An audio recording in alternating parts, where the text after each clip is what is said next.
What is up, my platter people? Welcome back to the Periac in my channel, where we are answering the LDS Truth Claim series by Brett McDonald, covering episodes 20 and 21, all talking about the Book of Abraham. So about 6 years ago, about the time of the recording of this video, Dr. Robert Rittner, an Egyptologist from the University of Chicago who tragically passed away from kidney disease, was featured in a lengthy series on Mormon Stories podcast to discuss the Book of Abraham and the apologetics championed by the likes of John Gee and Kerry Milstein. What is apparent by the end of that presentation is that the Book of Abraham that exists in the Pearl of Great Price has nothing to do with the papyrus from which the text drew inspiration. For those who recognize that the Book of Abraham is an excellent falsifiable test of Joseph Smith's ability to translate dead languages into English by the gift and power of God, the findings of Dr. Rittner are devastating for such claims that Joseph held any such power. Apologetic efforts surrounding the Book of Abraham continue to try to push the text into the realm of unfalsifiability. But in this series, unfalsifiability simply will not do. Unfalsifiable claims are not claims that can be accepted by reason, i.e., they fail the reasonableness standard that McDonald tried to espouse all the way back in episode 1. Unfalsifiable claims cannot be supported by the preponderance of the evidence, as there is no way to evaluate the balance of evidence for and against such a claim, i.e., they fail the preponderance standard that I've been advocating for. Pick your burden of proof. Regardless, if McDonald fails in this episode to pull the Book of Abraham out of the realm of unfalsifiability and to demonstrate positive evidence for the text while also batting down evidence against, then McDonald will have failed to meet his burden of proof. Now, McDonald begins with a history of Egyptomania, the way that the papyrus came to Joseph Smith's possession, and how the papyrus ended up being lost before being rediscovered. All good and important information that is not relevant to the interest of this series. Things get a bit more interesting for our purposes when McDonald shows images of the recovered papyri. This includes the fragment that contained the image used in facsimile 1. Keep that in mind, as it will be important for a good chunk of this discussion. McDonald claims that both believers and critics have assumed, with the word assumed here in scare italics, that the text of the Book of Abraham is adjacent to the figure that served as facsimile 1. If this assumption is accurate, that would be a big problem for the faithful claim, as the text adjacent to the figure has nothing whatsoever to do with Abraham or the Book of Abraham. So McDonald tries to distance facsimile 1 from the adjacent text. First, he contends that in contemporary papyri, about 50% of the time was the adjacent text correlated to the picture next to it. He then argues that the text of the Book of Abraham itself distances the text we have from the figure.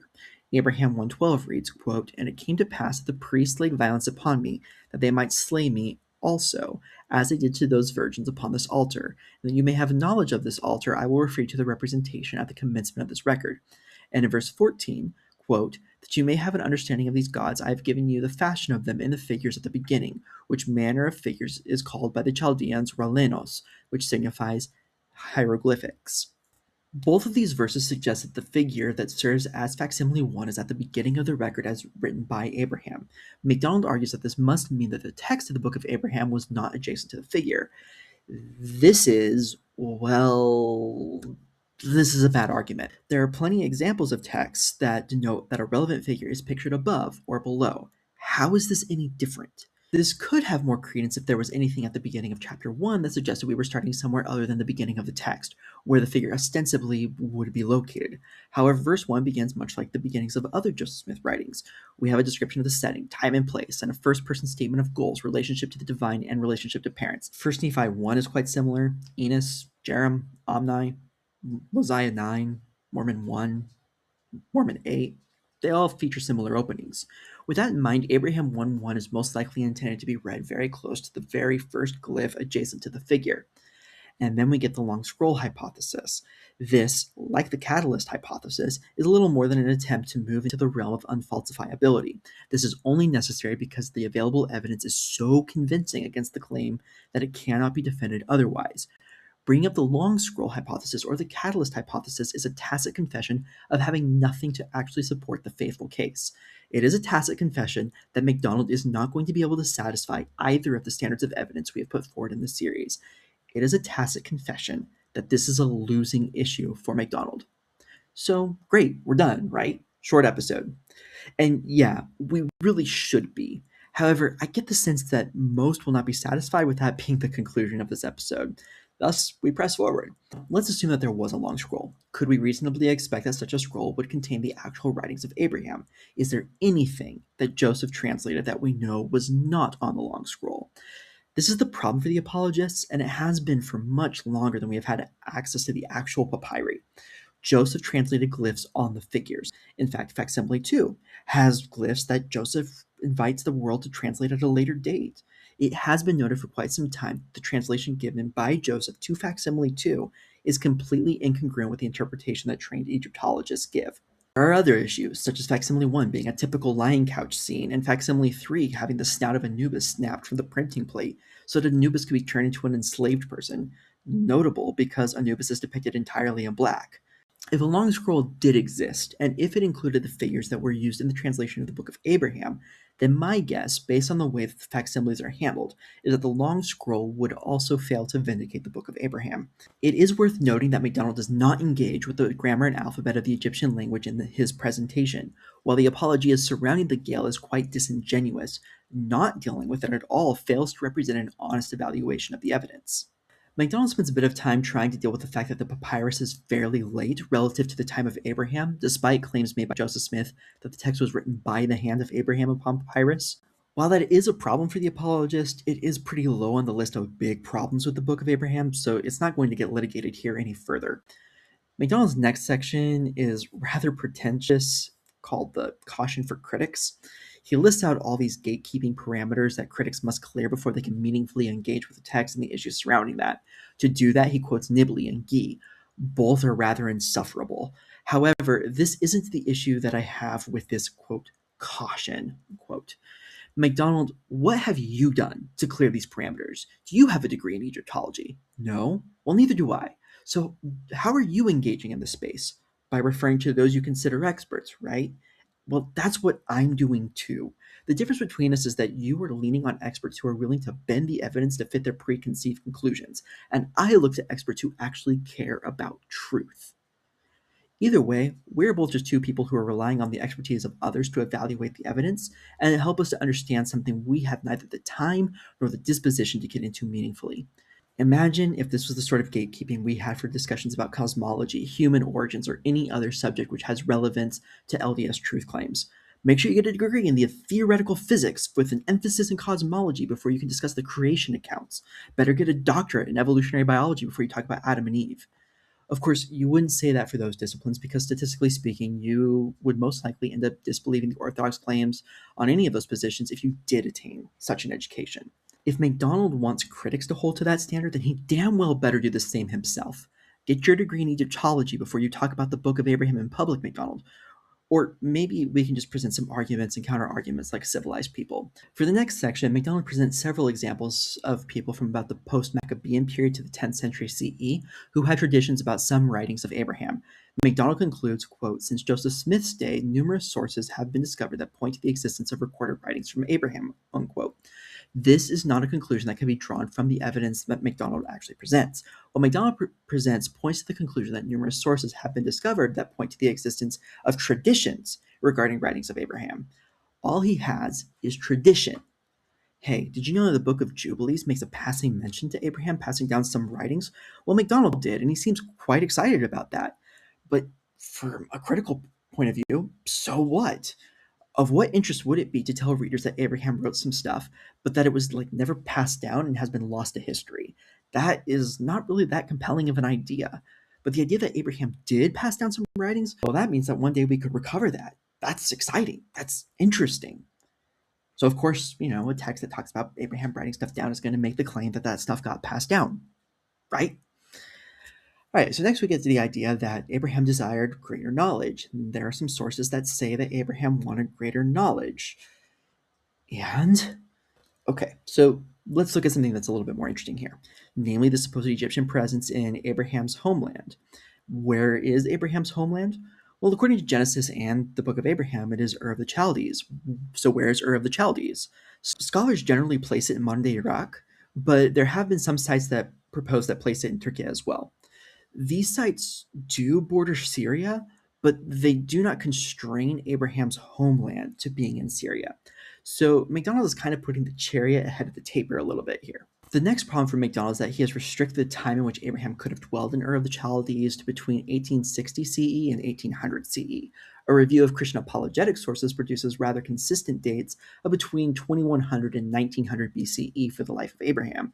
McDonald, for his argument to work, would need Abraham's youth to be in the mid to late 1800s BCE.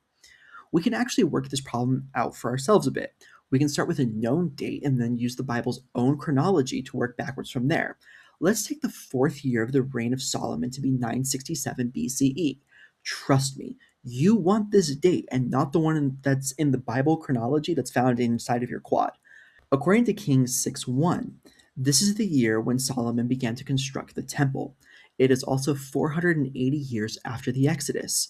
This means that we can place the Exodus in about 1447 BCE. The next question to answer is, how long were the Hebrews in Egypt?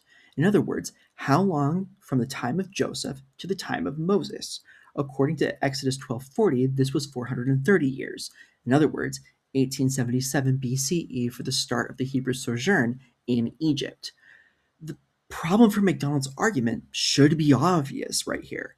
1877 BCE is, notably, before the period between 1860 and 1800 BCE when a youthful Abraham should be tromping around northern Syria. How could the Hebrews, Abraham's descendants, be sojourning in Egypt if Abraham and Sarah have not even conceived Isaac?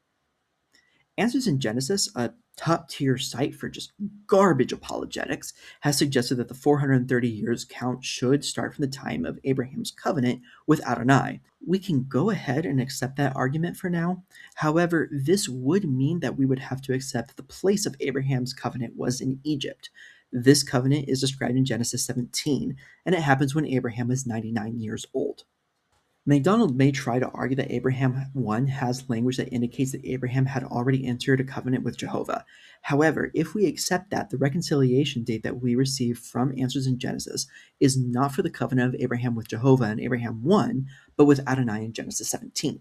Thus, if we take the chronology from the Bible, at its most favorable for MacDonald, Abraham would have resided in Ur of the Chaldees from his birth in 1976 BCE to the time that he left for Haran. He then left Haran at the age of 62, according to Abraham 2:14.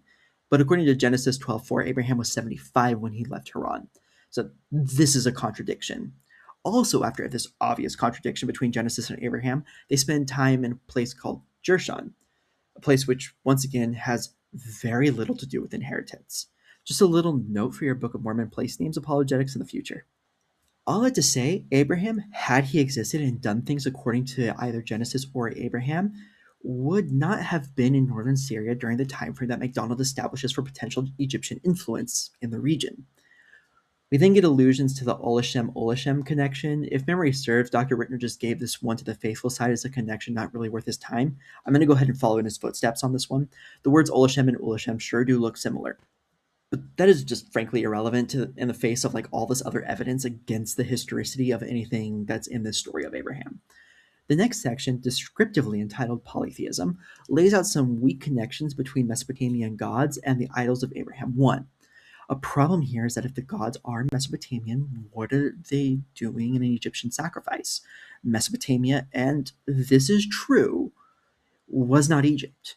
MacDonald just sort of mutters his way through this section. Given what we saw in the New World Apologetics section, this looks a lot like just throwing the evidence spaghetti against the wall again in the hope that something, anything, will stick. Next, we discuss human sacrifice in Egypt. Dr. Rittner was very clear on this point. The Egyptians did not practice human sacrifice any more than the modern governments with capital punishment do. For the next few sections, we have MacDonald going through how the story of idolatry and Abraham's attempted sacrifice sees parallels in other works. What this amounts to is MacDonald showing examples of how when people are given the same source material from Genesis to work with, they tend to make up, and when they're making up stories about Abraham based off of that, the idea of sacrifice to idols is a common enough motif that independently arises. Joseph is just one more example of this phenomenon. Notably, none of the sources that he mentioned can credibly be connected to a historical account of an actual Abraham. Where this parallelomania gets funny is when MacDonald talks about astronomy. In the Book of Abraham, Abraham learns the names of certain stars and their positions in the cosmos. MacDonald tries to draw a connection to the Pasikta Rabati, which talks about how the stars were shown to Abraham to explain the scope of the promised blessing of descendants he would receive as part of his covenant with Adonai. The Midrash Rabbah does much the same. Now, why would these texts do that? Could it be because, like in Genesis, Abraham is promised that his descendants would be numbered as the stars? In the section entitled Abraham Teaches Astronomy, McDonald gives examples of Abraham supposedly teaching astrology. Now, I know that this can get confusing, but astrology and astronomy are not only not the same thing, the latter is actually a science, while the former is just nonsense. If you want to argue that Abraham tried his hand at being a sky wizard, go ahead.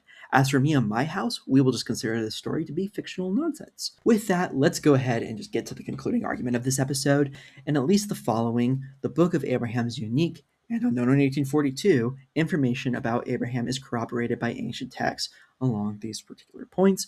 1. The very existence of a record written by Abraham, the Bible provides no hint that a book of Abraham ever existed. 2. Abraham's obvious literacy and his possession of ancient records.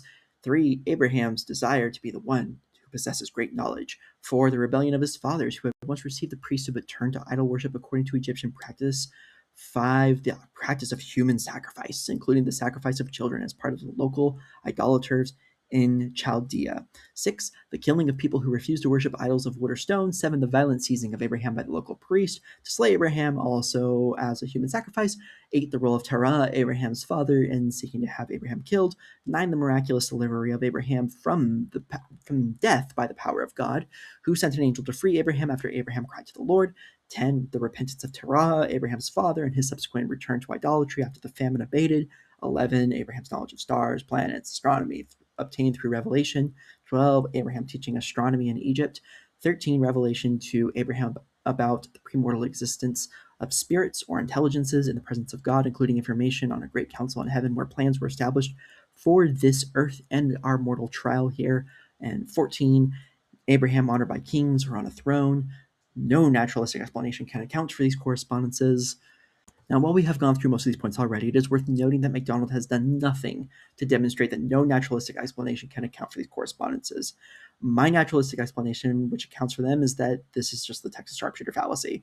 It ignores all the many differences. It fails to connect any of the claims of the Book of Abraham to an actual historical person. It does not consider the challenges both within the text of the Book of Abraham and the Genesis account for the historicity of Abraham. It does not consider the possibility that, when given the basic tools for framing the story, independent writers will hit on these particular themes. This is just flat-out parallelomania and Texas sharpshooter. It is silly apologetics that distracts from the real problems presented by actual scholars who care about truth and not dogma. And that is going to do it for this one. In our next episode, we're going to talk about the temple. Don't worry, we're not going to get into anything too terribly spicy. I don't go there. But until then, thank you so much for watching. Don't forget to like, comment, subscribe, do all the fun YouTube things, and I will catch you in the next one. Later.